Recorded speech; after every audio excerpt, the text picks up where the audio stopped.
For today's main program, I'm pleased to welcome to the podium Dow Constantine and Allen Nance.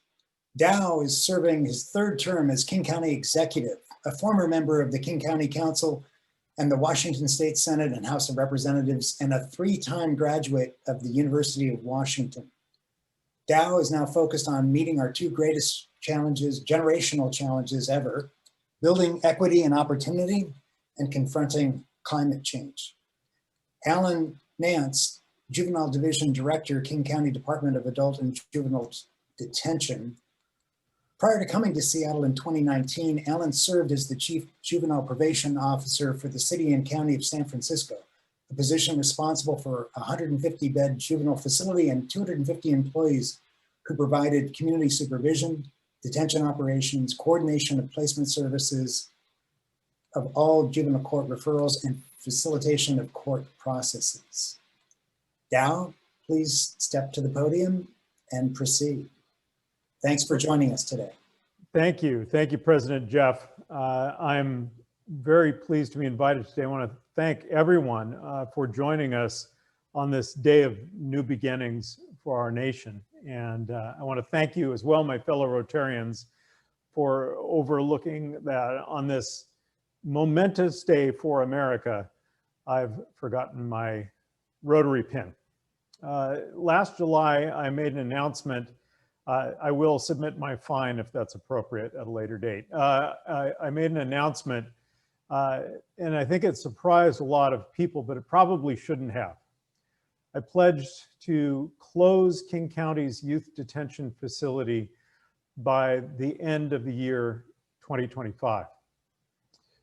It may have come as a surprise because King County had just opened the Judge Patricia H. Clark Youth and Family Justice Center, a facility that now houses our youth courthouse, judges' offices, room for programs and services, as well as a new, better detention facility, barely half the size of the one that it replaced, one that was built back when King County had but a third of the population it has today.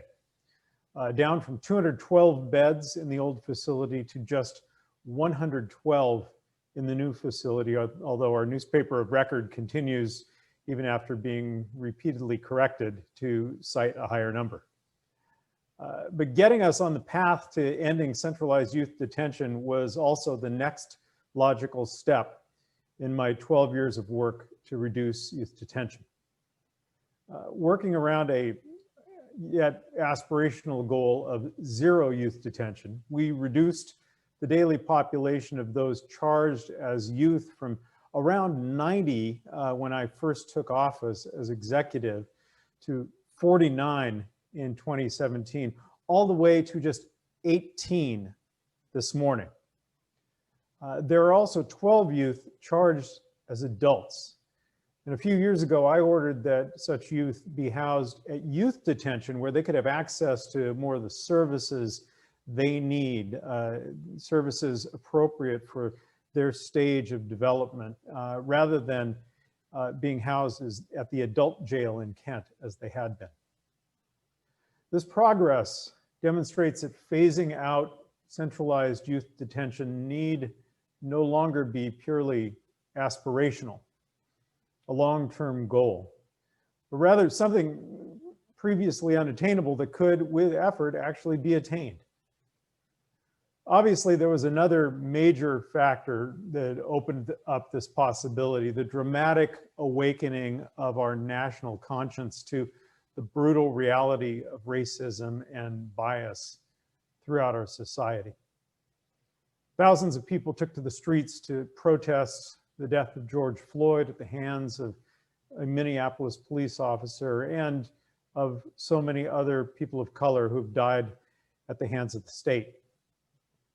Mr. Floyd's death was only one of an uninterrupted centuries-long series of thousands of unjust and unjustified deaths throughout the history of our country. But his killing was one that struck a nerve and caused the nation, or more specifically, the white majority of the nation that had never had to directly confront the reality of racism, to fumble for a mirror and stare straight into it.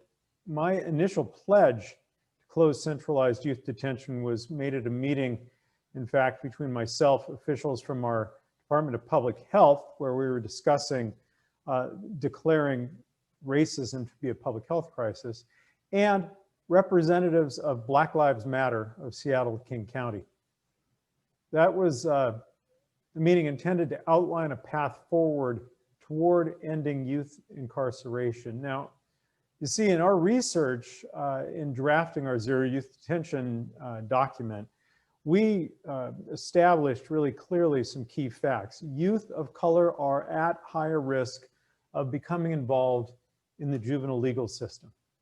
And this is due in large part to the cumulative effect of racial bias in every system in our society. Yes, in policing and prosecution and defense and adjudication, but also in healthcare and education and in the economy generally.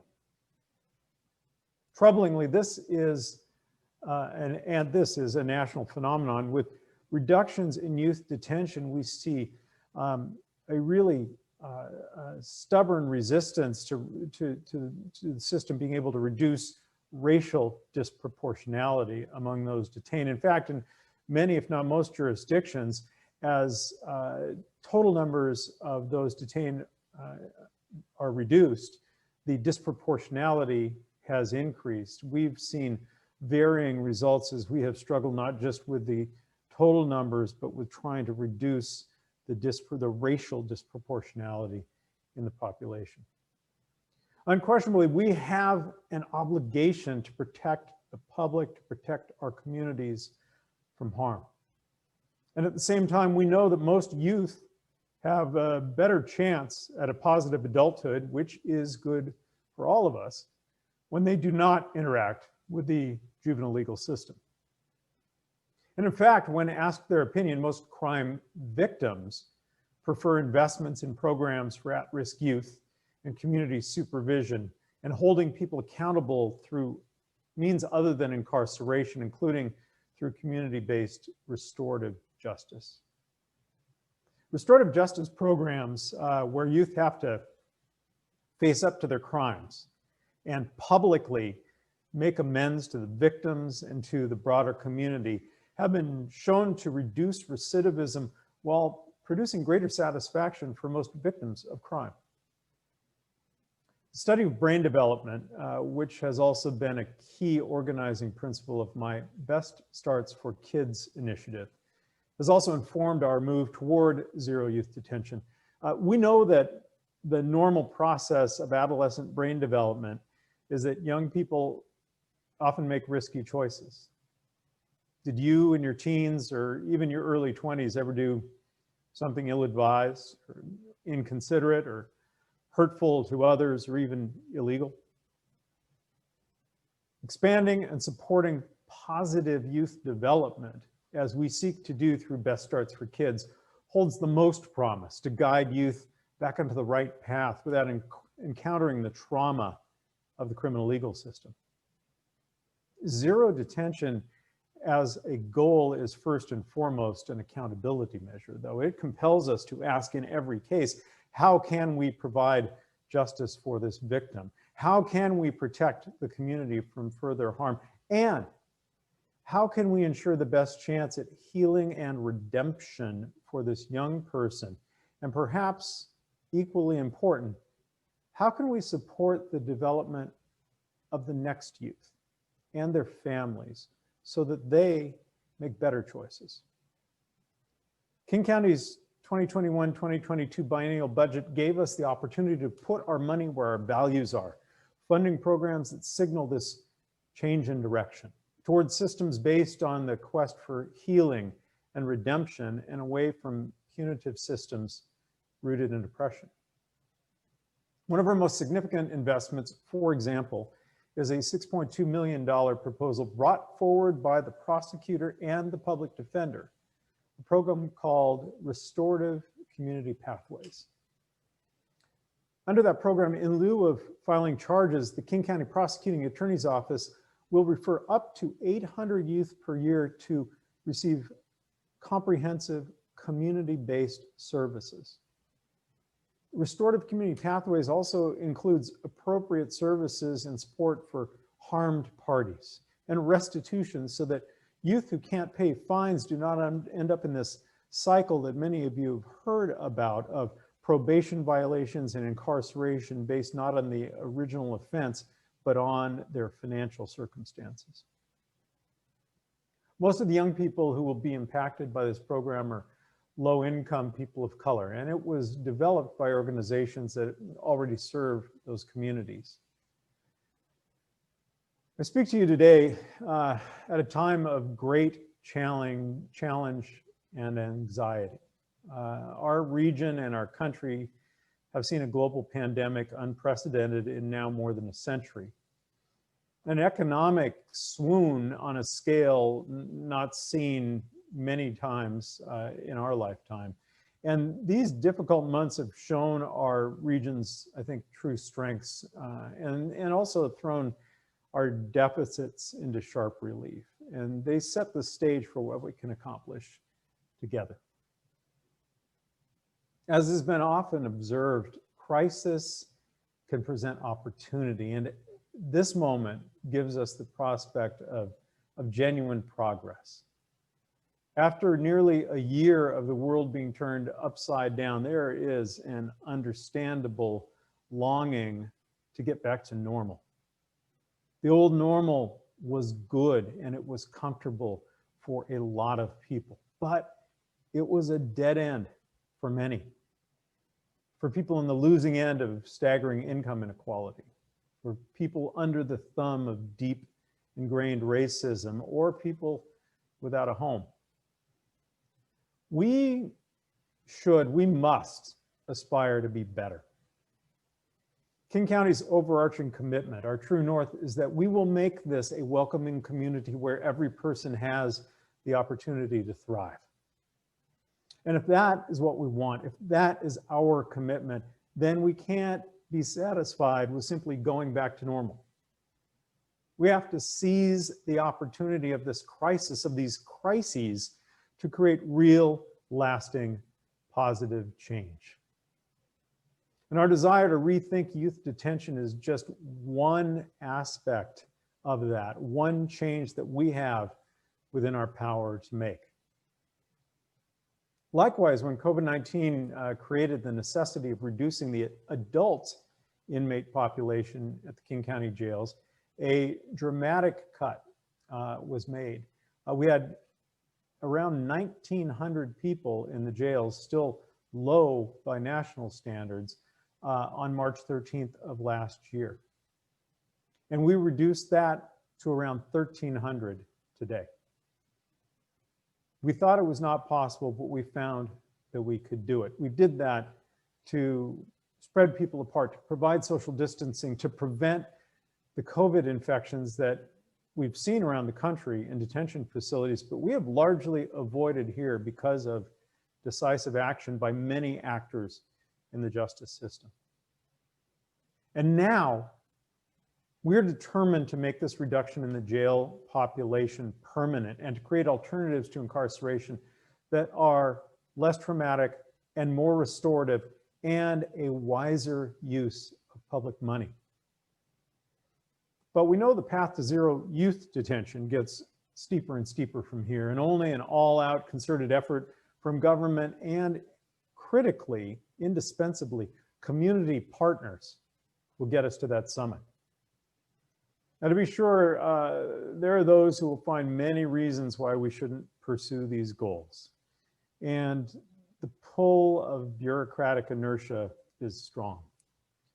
But I am intent on shifting public dollars away from systems that are not delivering what we need, systems that leave us far short of our goals, and instead funding community supports that keep the public safe in the short term and over the long run by putting people on a path to success.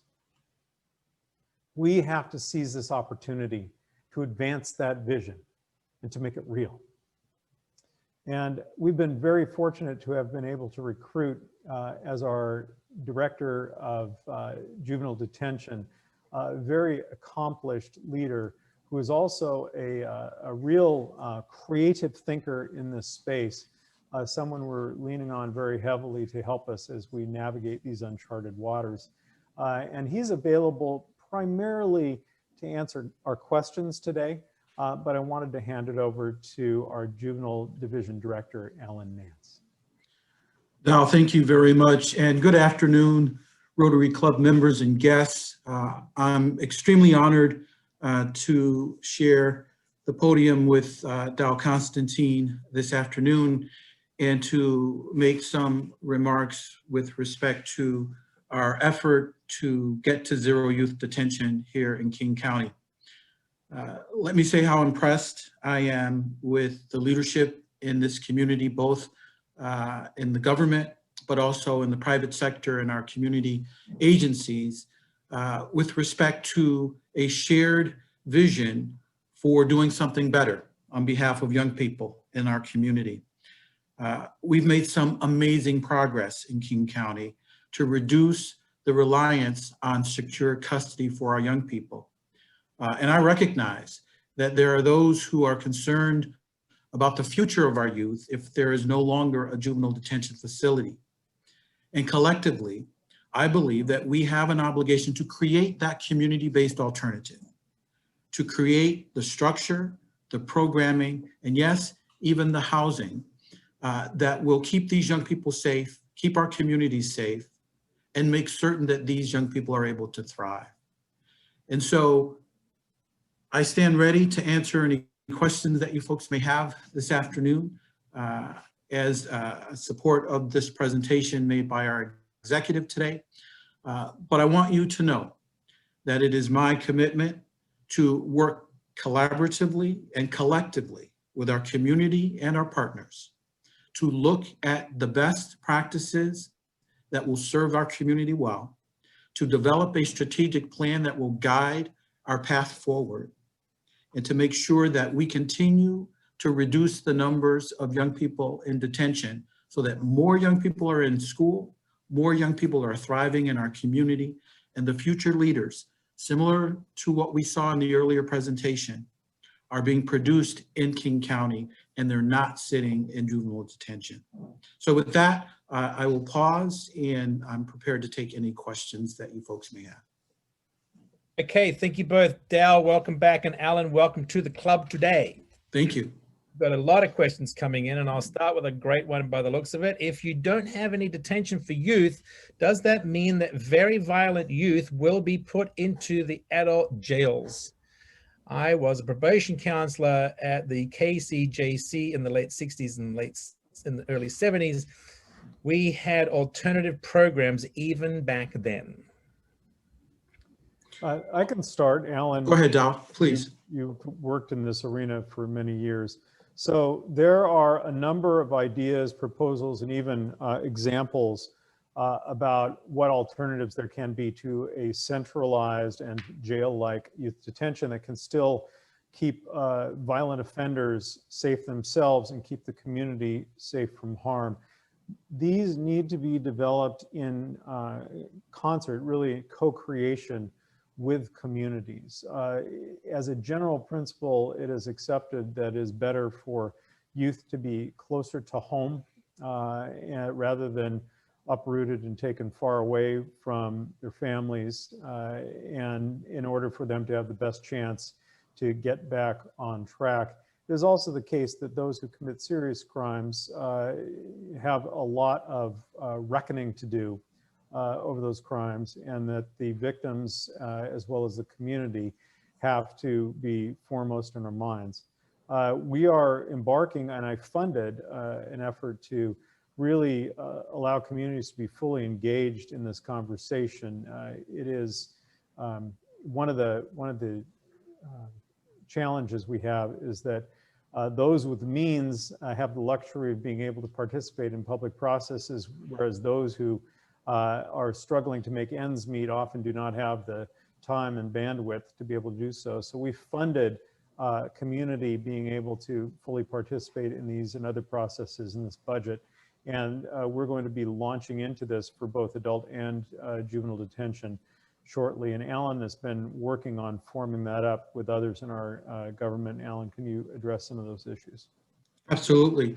And so we're working with community agencies to develop opportunities for young people to have community-based supports, services, trauma-informed interventions that are designed to help young people stay in their community and in their homes. And to be clear, we have federal mandates as well as state law that governs the manner in which we manage young people in our juvenile justice system. So we can't place juveniles in our jails. And so that compels us to create those juvenile-specific alternatives that are community-based, that are therapeutic, that do engage case management strategies, that focus on youth development, education, and opportunities for the kinds of clinical interventions that many of our young people can benefit from. So I'm a big fan of making sure that we stay on that path and that we avoid a situation that lands our young people in our jails. All right, very good. Next question. With the unforeseen increased use of screen time due to remote learning under COVID restrictions, children as young as 5 are online all day. There has been a notable rise in youth cyber-related crimes. How are we protecting our youth, those charged or victimized in this new environment? Interesting. Alan, I will let you address that as you're able. I'm going to speak simply as the parent of a 6-year-old to absolutely verify the information provided. The increase in screen time has been dramatic between school and then the other time that is filled that used to be taken up with playing with friends. It is a tremendous challenge, and I'm very concerned about not only my own daughter, but the long-term impact on all kids from this phenomenon. Well, I was also going to take the easy answer and talk about my 16-year-old. Is spending far too much time playing Minecraft and all of these other games on top of the remote learning that he's participating in. I will tell you that we need to have a serious conversation with our technology companies with respect to how social media is being used in a way that is harmful to our young people. Far too many offenses are being planned or executed or communicated using social media. And this is certainly something where we need parental involvement, and I certainly put limits on my 16-year-old. But at the same time, I think we need to engage our prosecutor in coming up with strategies to address those cyber-related crimes that we see with young people. And I could not agree more. The increased screen time is certainly a contributing factor. But that's one of those areas where we will need to get all hands on deck and make sure that we have the proper partnerships to have a sensible conversation about the role that parents play, but also how we can influence and communicate with our technology partners to recognize that this is a problem in our communities and it's resulting in adverse impacts for our young people. All right, great. As a father of 2, I understand everything you're talking about. One of the downsides of King County being a welcoming community is that other communities will send their difficult children to Seattle, e.g. on a one-way bus ticket to Seattle. How do you plug that resource of supply of individuals needing assistance? Well, I will start. I'm not sure there's a widespread phenomenon of unaccompanied minors being sent by their frustrated parents off to the big city, but I do think that there's a continuing challenge with people, adults and youth, coming toward where the services are provided, as well as where a lot of activity is in Seattle, people from surrounding communities. And that's why I continue to insist that our solution to these and other challenges like homelessness need to be regional solutions and not just Seattle solutions.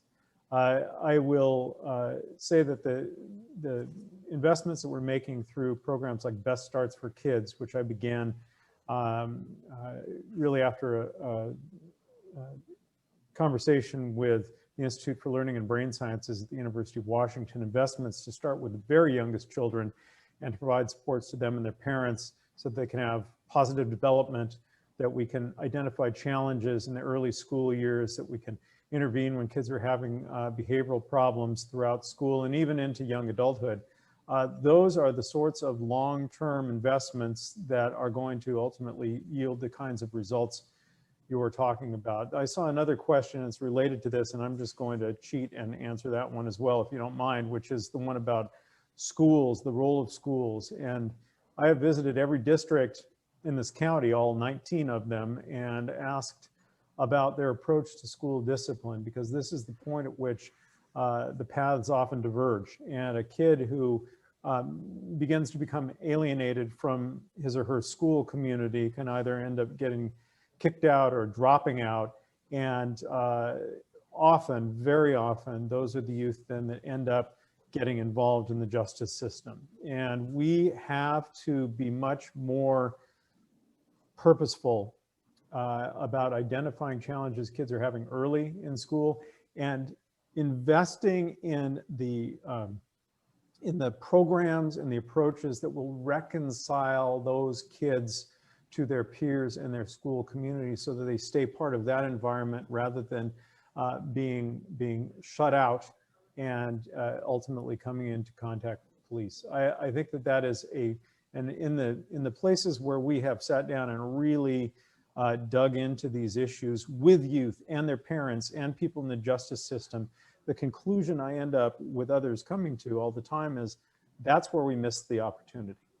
When the kids were young, when they were in school, and they were marked as, you know, a misbehaving kid, a bad kid, and they start believing that about themselves, and pretty soon they're parting ways with that community and going down a different path. We've got to invest in stopping that, and that is way before any contact with the criminal legal system. Alan, do you want to touch that, or shall I keep on going? The only thing I would add to that is that the Zero Youth Detention Roadmap also includes a strategy to expand wellness centers in the schools so that the resources that Dow talked about are available where young people are attending school on a regular basis, access to nurses, access to therapists and social workers, because it's those kinds of interventions that can help address some of the concerns that are coming up in the schools from a behavior management standpoint, instead of looking at that behavior as an opportunity for a referral to the juvenile court. All right. Next question. We are solely lacking in programs and places for youth who suffer mental illness. What are plans to keep these vulnerable youth safe, provide treatment, and start to create mental health resources for juveniles? So I'll start with that. Behavioral health funding has been a tremendous challenge as it's been cut by the federal government and the state government during the last recession quite a lot and not really restored fully. Our most recent investments, they're just beginning now through something we're calling Health for Housing, is going to provide the opportunity for youth who become homeless as well as adults who become homeless to obtain housing with attendant services, including behavioral health services. But we have a long way to go to provide both youth and adults with the behavioral health services they need, either for addiction or for mental health challenges. I wanted, while I have the mic, to remind everyone, as I said at the outset, that the Patricia Clark Children and Families Justice Center is not exclusively detention. In fact, it is mostly not the detention facility. It is all the other aspects of the youth system. And it was built really at the urging of youth advocates to try to bring together the powers and programs that can help families get back on track, to surround their child with support and to be able to lift them out of the path that they've gone down. As thinking evolves and as we've been successful in reducing detention numbers, we're able to rethink the use of what has been the detention space there. But the approach remains that we want to really provide comprehensive services to help not just the kids, but their entire families to reconcile and to be able to move forward successfully. You're agreeing with that apparently, Alan, are you? Absolutely nothing further to add. I think Dow said it well. All right. We've got 4 minutes left. Got a few more questions. Regarding youth detention, what is the county doing to address some of the core issues of youth crime, namely poverty and homelessness? And I'm going to personally add on to that question. I'm also curious just around the family. Right? I do this because family is different to everybody. So that would be poverty, homelessness, and maybe a little bit about family. Yeah, I've mentioned Best Starts for Kids. That is intended to support the family, particularly first-time parents, particularly those of limited means, to be able to provide the supports their kids need and the supports the entire family needs to have healthy development. The work that we're doing in health through housing, to the original question, is about getting kids and adults off the streets and getting them the services they need to be able to heal, and for those for whom it is possible to move on to a successful adult life. We have to cobble together from a number of wholly inadequate revenue sources, programs that can provide for complex services across a county of 2.3 million people. And I call again on the state legislature to provide us more adequate as well as less regressive funding sources to be able to do the job we've been charged with, and relying very heavily in this moment of optimism on our national government to step back up to the challenge from which it has backed away over the course of the last 40 years to have adequate mental health supports nationwide. We have a crisis in the behavioral health arena right now, exacerbated badly by this COVID crisis. And we have to step up to it, or we're going to be paying the price for many, many years to come. Alan? Yeah, the only other thing that I would add is this year, the county is investing $800,000 to develop partnerships with 2 community agencies that are working directly with families of young people that are in the community on electronic home monitoring, providing crisis intervention, substance abuse treatment, parental support and problem solving, specifically in recognition of the need to support families with young people who are struggling in our community. And we need to do more. It's not enough. At the same time, there is a recognition that the resources are limited, and I would totally agree. We need the state legislature to step up and provide more resources for public health so that we can do the work that we know will result in better outcomes for young people. Allen Nance and Dow Constantine, thank you so much. Very important conversation. So thank you for bringing that to our attention. And thank you for all the work that you both do. I can't imagine doing that work. So thanks to you for doing that work. Thank you. So thank you so much. Come back anytime you'd like. I'm supposed to be here every week, to be fair, but yeah. There you are. That is true. Well, I wasn't going to say anything, Dow, but you know, I can also help you with that Paul Harris pin achievement as well. So we'll be in touch. Thanks. Thanks again, right, folks. all kidding aside, thank you both for a wonderful program today, as well as more importantly, your service to the county, the state, and the community. Thank you again.